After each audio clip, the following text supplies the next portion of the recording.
In today's episode, we're going to be reacting to some of the strangest videos that I could find on the internet. Let's get into it. What if something actually happened in 2012 and you just don't know about it? So I've recently been doing some traveling and I've gotten in touch with some individuals, specifically scientists. Two specific scientists, I'm not going to list their names out to the public. They have requested that their names not be revealed. But they used to work for CERN, okay? And this is where things get really interesting. They used to work at a place called Fermilab back in 2012. They were specifically part of the series of Minos experiments, okay? And they were actually part of the last Minos experiment that took place in 2016. Now, they were actually there when the LHC announced the first discovery of a Higgs-like particle back in 2012. Now, this is where things get interesting because they stated that they worked with somebody named Eliezer Rabinovici. Now, have you ever wondered to yourself, who owns CERN, right? Who runs CERN? Who's the CEO, etc., etc.? Well, here's the interesting thing, right? The CERN Council is actually the highest decision-making body for CERN. They're responsible for the administration's scientific, technical, and administrative matters. So they're actually making the decisions for CERN, okay? And here's a really interesting part about this is because Rabinovici himself was actually president of the CERN Council from 2022 up until now where they chose a new president. Rabinovici is an Israeli physicist. That should tell you enough, but this is where things get really fucking interesting, okay? Because they just unloaded a whole shitload of information on us. A group that I'm working with is trying to get them on a podcast, but they don't want their faces to be shown, so I'm trying to do everything that I can to get them to just air out everything that they possibly can about this shit. Obviously in a nonchalant manner of which they don't have to show their faces, but they told us some crazy ass shit. For example, one of them actually brought up the anomaly that appeared over Mexico last year. I'm sure you remember seeing it. If you didn't, you can go look up what it looks like. All you have to do is look up Mexico anomaly. You'll see it right there. Now look at where it appeared in Mexico, near Jalisco, Mexico, right? Well, the Minos experiment was shut down, dismantled, and removed. And then it was moved to Jalisco, Mexico. Now tell me, okay, when did Biden announce that he was stepping down from being a presidential candidate? And then when did that thing appear? Now all you really have to do is just take a look at that anomaly and then take a look at CERN's LHC. I mean, but here's the interesting thing, right? Because back in 2012, they said while they were actually conducting the Minos experiment, that it appeared in 2012 as well. And I'm sure you're familiar with the rumors of the Mayan calendar back in 2012.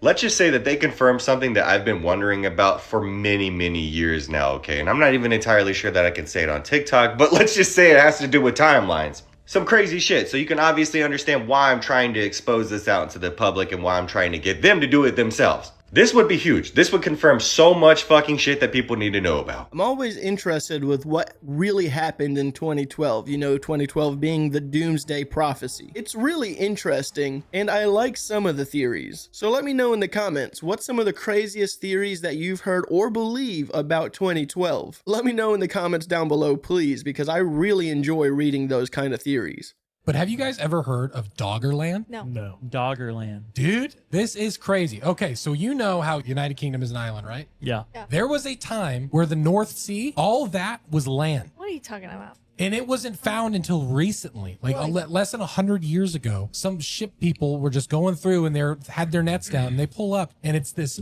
like harpoon type of thing. Oh. And it's like metal. And so they're like, what in the world? And so they dig down deep. It connected everything from Denmark to France, everywhere, all the way around Ireland. And it wasn't until this huge tsunami, 60-foot wave that came from all the glaciers melting. Absolutely massive, but it just existed there. It was lush forest, woolly mammoths, and everything, and they're still discovering more and more. Isn't that crazy? Wow. That's And the fact that we don't never know heard of about it. that's nuts. It's literally, they call it Europe's Atlantis. Welcome to Doggerland. It's a really cool name. That's I've never heard of Isn't that Doggerland. fun? Scotland used to be an ice sheet. What's happening to this woman is one of the worst things you can ever imagine. I'm sure you've all seen films where they talk about exorcisms or ghosts living in the house, blah, blah, blah. Now, whether you believe in this or not, there has been exorcisms that have actually happened in the past. But there's also ultra-religious people who feel like they have been chosen to fulfill some kind of destiny, and sometimes it's supported by God, sometimes the devil. Sometimes they feel like someone they know has the devil inside them and they have to get it out, while other people feel like Jesus has come to them and told them to do a certain thing and they will go and do it. This is known as religious psychosis. This is the definition of it. You can look it up, but it is actually pretty mad.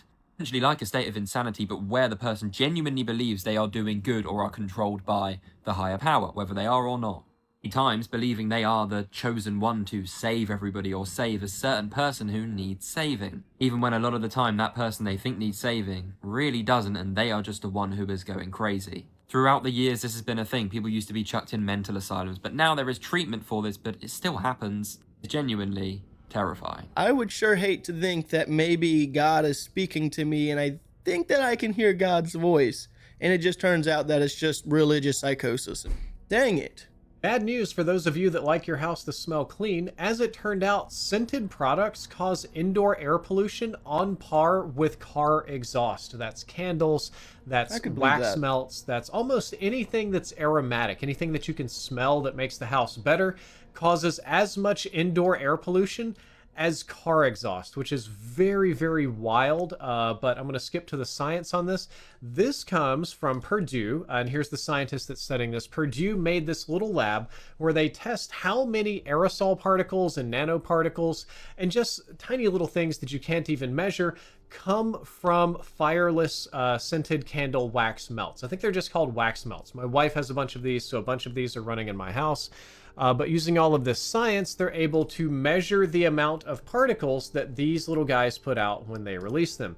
And what they discovered is that they're releasing particles that are not only bad for you, but in quantities comparable to outdoor air pollution, which is extremely wild and kind of scary. These products are marketed as flameless, smoke-free, non-toxic alternative to traditional candles, which are a safer way to make your home or office smell nice. The downside is they might be giving you cancer because you're breathing in a ton of emissions. One of these wax melts puts out indoor air emissions comparable to regular lighted candles, gas stoves, same ballpark as diesel engines, and natural gas engines. Interestingly, though, by comparison, there were no significant terpene emissions when unscented wax melts were heated. And by the way, terpenes are primarily things that you smell. They're aromatics. So you can melt unscented wax and nothing will happen.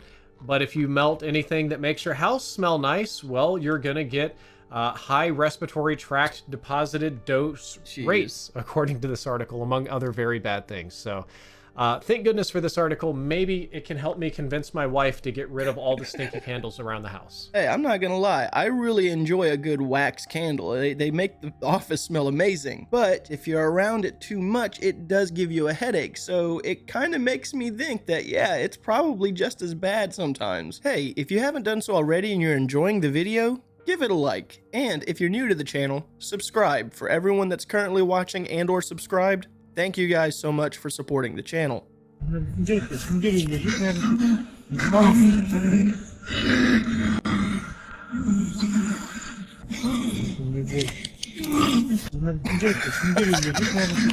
Oh my goodness. I just had, give me a second. I'm just getting over a cold, so I got really bad congestion in my lungs right now, but I'm almost 100% certain that this video is fake. I'm not laughing at how fake this video is. I just glanced over at the comments, and I have nothing against this guy, but there's a comment in here that's saying, "What's Joe Biden doing?" That's messed up. Sorry. But like I was saying, I'm pretty certain that alien video is fake. It looks pretty good, though. Let's watch it over again.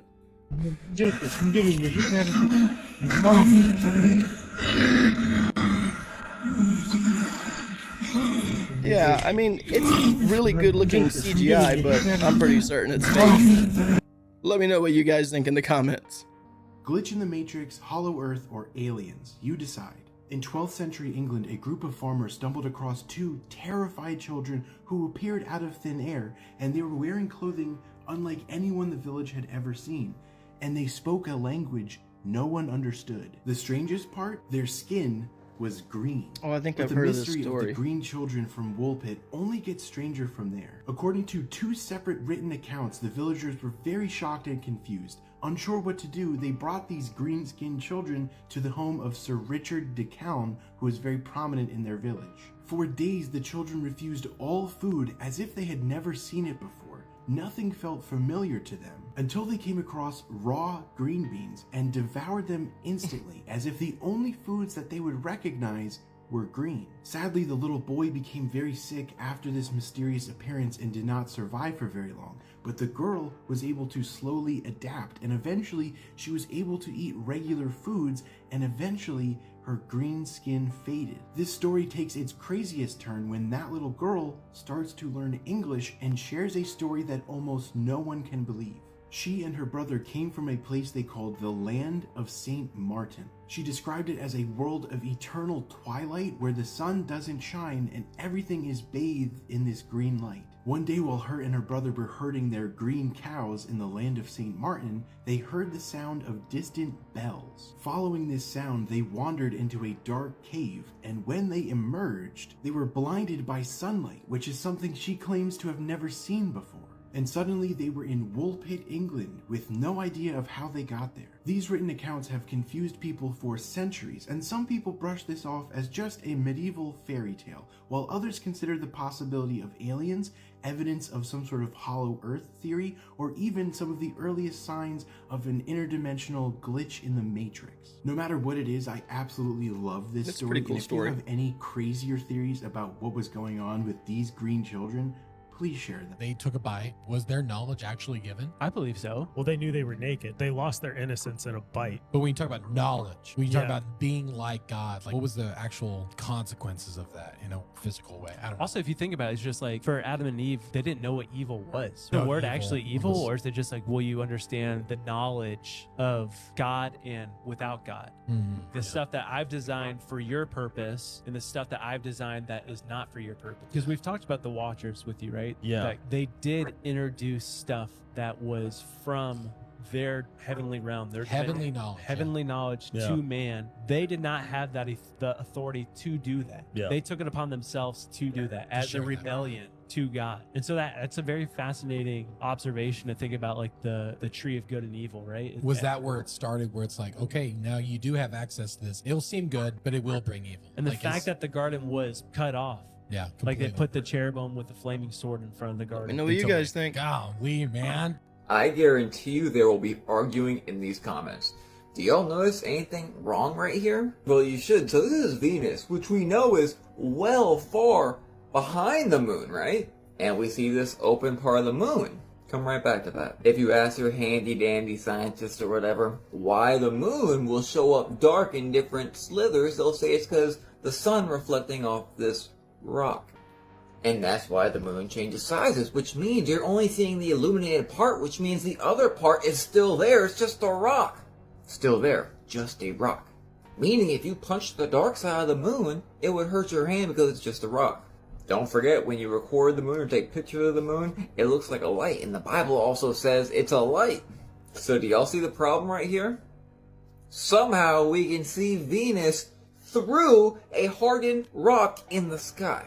Not just a hardened rock, but a huge hardened rock. But now look at this. Are we sure that this is not the only physical part? You need to find the video where it shows like a disc going under the water and showing like the moon shows. So being somewhat like a hologram, how can something land on a hologram? So maybe, just maybe, we don't really understand what the moon is.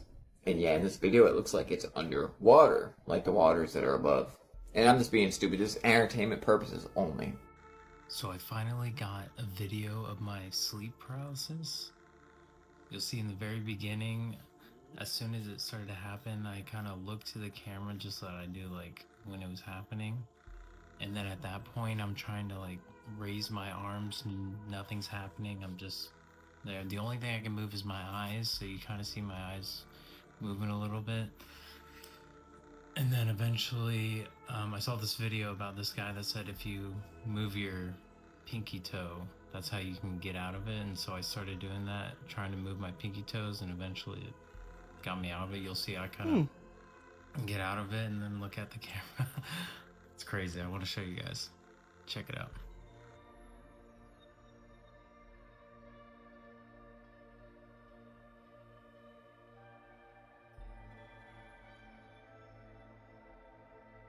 So he's apparently going through sleep paralysis right now.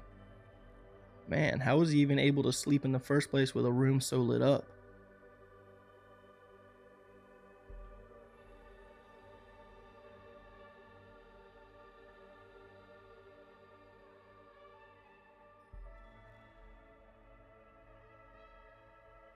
I think they say sleep paralysis can happen more frequently while you're laying on your back as well.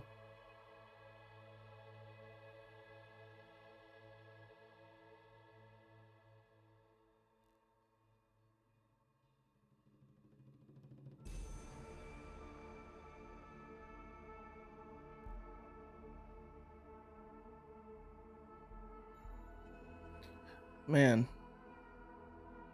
I don't think this guy experiences any like scary things during sleep paralysis, like seeing demons and stuff, but just in general, having sleep paralysis has to be terrifying. Being awake and not being able to move just is not fun. I have had sleep paralysis a couple of times in my life, and each time was a scary time because it felt like someone was like touching me and whispering and breathing in my ear, and I'm just laying there and I can't move, I can't scream or anything. That's terrifying. And I would rather it be like this, where it's just me trying to get up and nothing creepy is happening. I'll keep the pinky toe wiggling method in my mind. That might be a good idea. Let me know in the comments if any of you have sleep paralysis, and if you do, how do you get out of it if you can? As someone who went to school for years and studied countless hours on the tesseract, I can tell you that this is the single most accurate depiction that I could possibly show you that you'd be able to perceive in our third dimension that we occupy. My thesis in grad school specifically focused on how the third dimension would be able to perceive the fourth when it came to objects such as the tesseract, so I definitely know what I'm talking about. When my professor just forwarded this over to me, we get together on Thursday nights to talk about mathematics and high-end equations that most people don't understand. So when he sent this to me, my mind was blown. I was like, I knew I had to share this with my following. This is quite possibly, like I said, the most accurate depiction that you'll possibly see in your lifetime. There's nothing closer than this. I would like to get a nice big tesseract cube.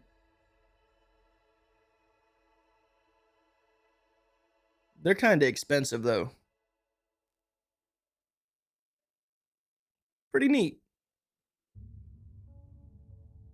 Speaking of Mormons, Mothman. But it starts off in 1774, has to do with the Shawnee tribe. Oh my gosh. And they had formed an alliance basically with the colonialists. And Chief Cornstalk got this peace treaty. Treaty was broken because they started taking over more of his land. And so he went to the guy that was in charge. Guy that was in charge put him in a prison with his son so that the Shawnee tribe wouldn't attack the fort and stuff. Yeah. And while he was being held hostage, there was this American that was killed by a Native American, but it wasn't Shawnee. But these people formed this group and like, we gotta kill Cornstalk, we gotta kill the Shawnee. They went in there, killed his son, killed other Shawnee people that were in this prison, shot Chief Cornstalk, I think they said like 8 times or something. But before he died, he placed a curse on them.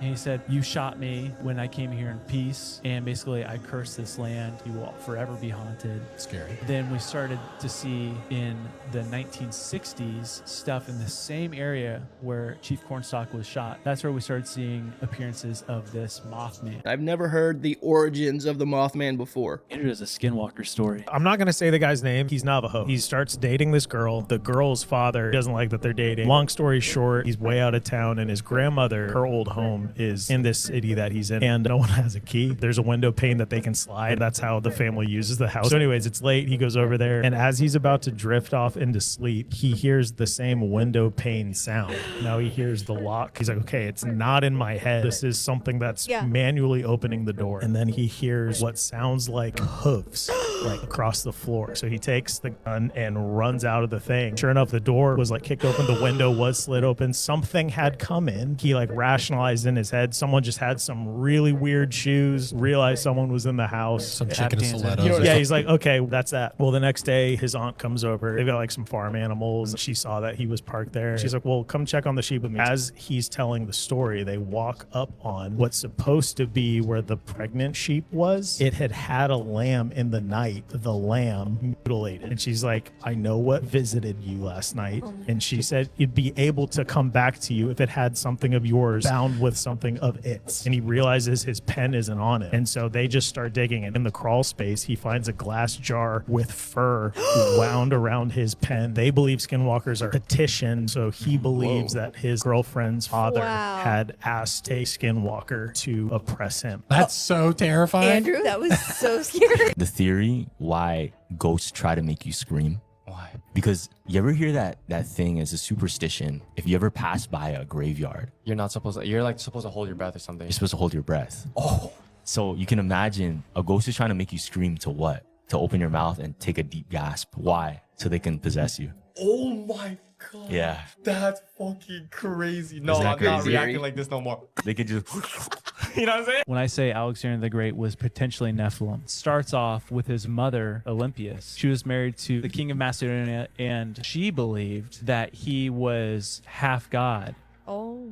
Because her story to Alexander was that he was not the son of Philip II, but was the son of Zeus Ammon. And so that's how Alexander the Great was conceived. And so Alexander the Great believed he was half god, half deity. But the stories of this legend of what he did was just like undefeated, so wise on the battlefield, conquering everything. He went out throughout the entire world and collected all this hidden knowledge and brought it back, created Alexandria, and that's where the library was formed. But even the ancient Jews and Muslims have this story of Alexander fighting the Nephilim and containing them because he wanted to be the one to defeat all of them. He's in Babylon, and then all of a sudden he's struck an ill and then just dies. But where the crazy theory part comes into place, this conspiracy part, is they said that his body laid exactly the same and didn't decompose for over 6 days because he potentially had this Vatican DNA. Yeah. And so they built him this elaborate golden casket, and they were going to bring him back to Macedonia. And on their way there, it got hijacked and went to Alexandria. Ever since then, no one knows where his tomb is. There's these theories that are out there that either the Vatican is somehow involved with the stealing of his tomb, Typical. or the Knights Templar.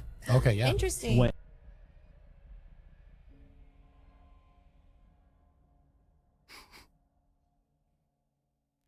that's crazy.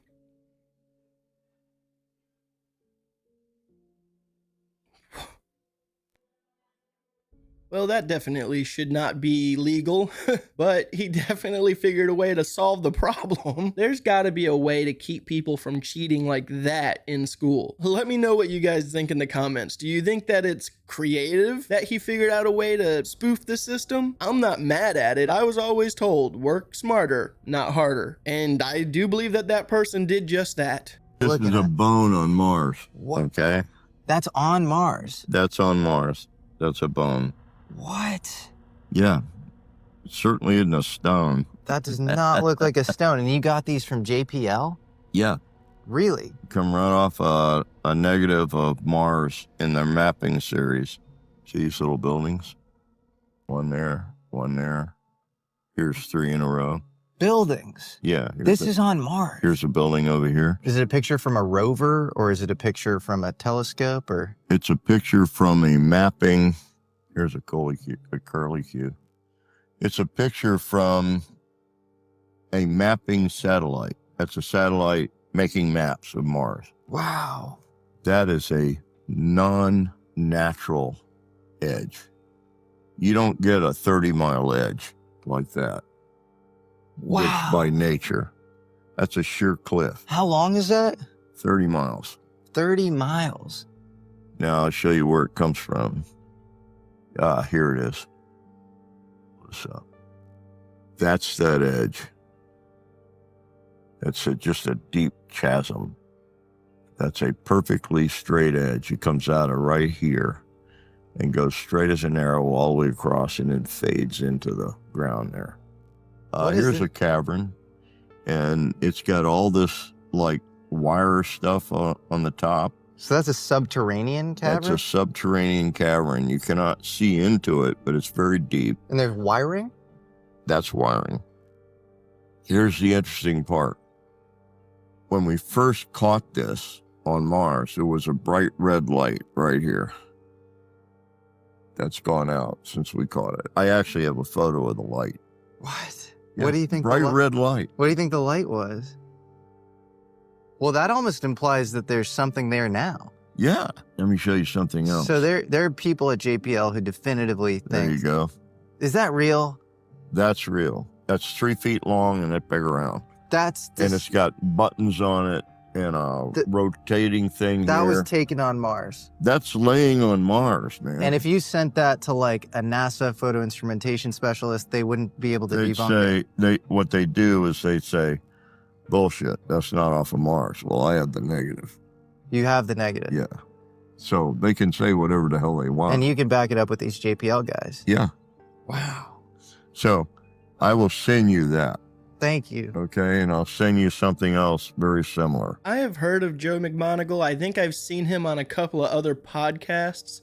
He's apparently this remote viewer that's seen like pyramids on Mars and all kinds of stuff. Now, I don't know if what he says is true. I don't even know if those pictures are real, but they definitely looked like what he was saying that they look like: sheer cliffs, bones, and possibly a remote control. Now, do I believe it?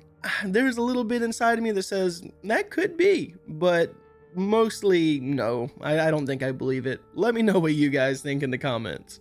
Virtual reality is making an artificial tongue so that you can taste what you see. It's happening! Researchers at Ohio State University are working on what they call e-taste, which is a tiny cube with electric sensors connected to a strip that goes into your mouth. So if you're wearing a VR headset and you see fried chicken, for example, the cube releases a combination of chemicals to simulate that taste. That I don't know if I'd arrangement like means that. you can taste pretty much anything. They've had human trials and participants were able to identify different sour intensities with a 70% success rate. They were also able to remotely send the information from California to the participants in Ohio. Obviously, the first place this technology will be used is in virtual reality and video games, and then other things. But eventually it could be helpful in studying the brain and helping people who are suffering from long COVID. And while this idea isn't new, taste has been difficult to recreate because there are other elements that go into it, like texture and smell. This cube can't do that, but the developers interesting. are looking into it. All right, guys. I've got about a 6-foot hole dug here, and we've hit rock. But listen to this. Jeez.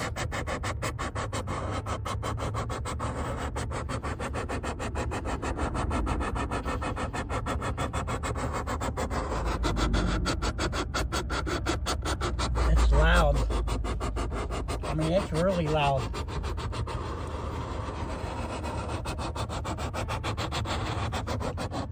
Dang, that's crazy. For anyone that doesn't understand what's going on here, a couple of weeks ago, there was this guy on TikTok that heard a weird noise on the ground or coming from within the ground. And recently he's decided to take an excavator and dig where he hears this noise, and this is what he has found so far. Definitely sounds like air escaping, but it's a lot of air. Let me know in the comments what you guys think that could be, because I truly don't know what it is. Maybe there's a gas pipe or something leaking, or I really don't know. So let me know in the comments, please. Looking into this creator's account, he has no updated video. This is a 4-day-old video, so hopefully we'll see something soon. Alright guys, I'm going to go ahead and end today's video. As always, I want to thank you guys for sticking around and watching these videos with me. And with that being said, have a good day.